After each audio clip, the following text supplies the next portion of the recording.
सर्वविस्वन्यस्तपादपद्मायते वामहस्तालोलवेदशास्त्रायते ज्ञानसूर्यायते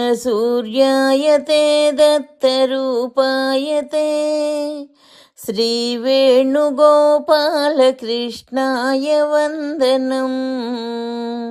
श्रीवेणुगोपालकृष्णाय वन्दनम्। श्रीवेणुगोपालकृष्णाय वन्दनम्।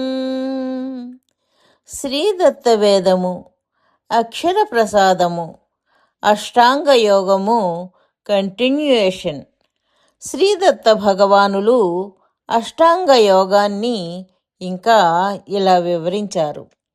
కలిమానవుడు అష్టాంగ యోగంలోని మొదటి 2 మెట్లు అయిన యమ నియమములను సాధించగలిగితే చాలు. యమం అంటే శరీరం, వాక్కుల ద్వారా దుర్వినియోగం అయ్యే శక్తిని దాచటము. అంటే త్రికరణముల ద్వారా సాంసారిక విషయములలో దుర్వినియోగమయ్యే శక్తిని దాచటమే. ఈ 2 మానవులకు చేతనగుటలేదు. ఇక సమాధి ఎక్కడా? నియమం అంటే మనస్సు యొక్క ఆలోచన ద్వారా దుర్వినియోగమయ్యే శక్తిని దాచటము. ఉట్టికెక్కలేని అమ్మ స్వర్గానికి ఎక్కగలదా?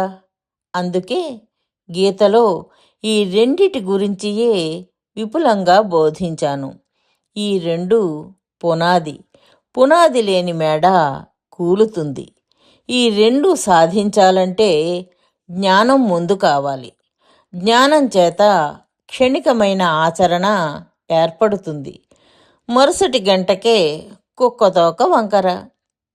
కాన జ్ఞానం స్మరణ చేతనే నిత్యాచరణకు దారితీయును. రోజు 3 సార్లు, 2 సార్లు, కనీసం ఒకసారైనా ఈ విషయాలను స్మరణ చేయాలి, పఠించాలి. అదే పారాయణము. క్రమంగా వారానికొకసారి, మాసానికొకసారి ఇలా అభ్యాసం చేయాలి. అభ్యాసంతో కూడిన వైరాగ్యంతో యోగాన్ని సాధించవచ్చు. వైరాగ్యం అంటే శక్తి దుర్వినియోగం కాకుండా చేసే పొదుపే. ఆరంభంలో పొదుపు 1 గంట చేస్తాము. 2వ గంటలో మరిచిపోయి మరలా దుర్వ్యయం చేస్తాము. కాన జ్ఞానాన్ని స్మరించాలి. ఈ స్మరణయే అభ్యాసము. నా ఈ వాణి అంటే గీతాసారమును పఠించి అర్థం చేసుకో. గంటకు గుర్తు చేసుకో. ఈ యోగశాస్త్రమే గీత. ఆసనం అంటే కదలక కూర్చోవడం కాదు. యమనియమాల అనంతరం అంటే కావలసిన ధనం దాచావన్నమాట.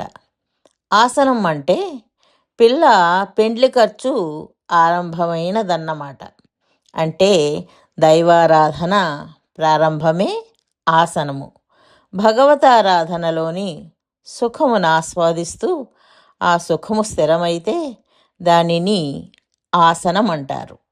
స్థిరమైన సుఖమే ఆసనమని ఆసన శబ్దం యొక్క నిర్వచనము. ప్రాణాయామం అంటే ఆ ఆసక్తిలోని తీవ్రత.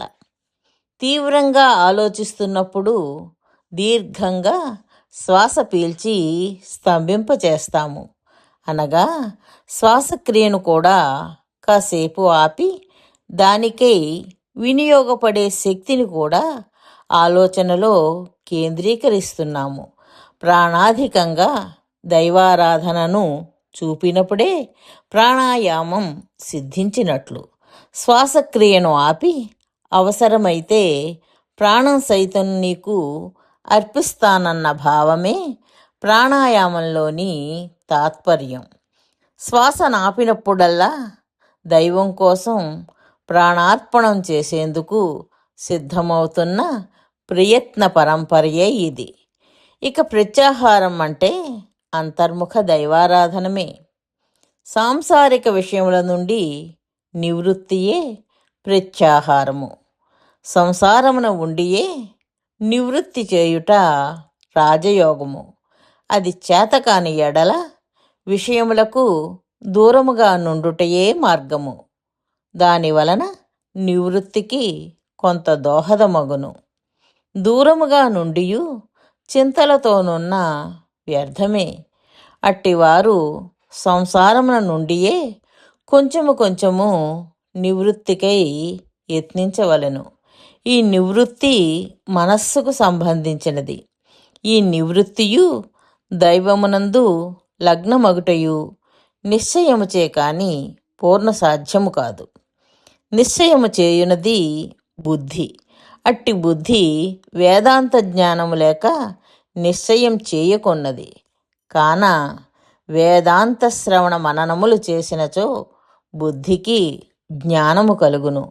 దానిచే బుద్ధి నిశ్చయించును. దానిచేత నివృత్తి పూర్ణముగా సిద్ధించి ప్రత్యాహార సిద్ధి జరుగును. దానిచేత దైవలగ్నము మనస్సు పూర్తిగా నగును. ఇదియే ధారణ. అట్టి దైవలగ్న మనస్సును భ్రంశము జరగకుండా బుద్ధియోగ సహాయము చేత కొనసాగించుటయే ధ్యానము. ఆ తరువాత సమాధి అను సాధనాస్థితి ఫలము లభించును. అదియే అద్వైత సిద్ధి. ఆ సిద్ధి పూర్ణమైనచో నిర్వికల్ప సమాధి. అట్లు కాక భావమాత్రమై తాత్కాలికమైనచో సవికల్పమగును. అష్టాంగయోగమనగా 1 యమం, 2 నియమం, 3 ఆసనం, 4 ప్రాణాయామం, 5 ప్రత్యాహారం, 6 ధారణ, 7 ధ్యానము, 8 సమాధి.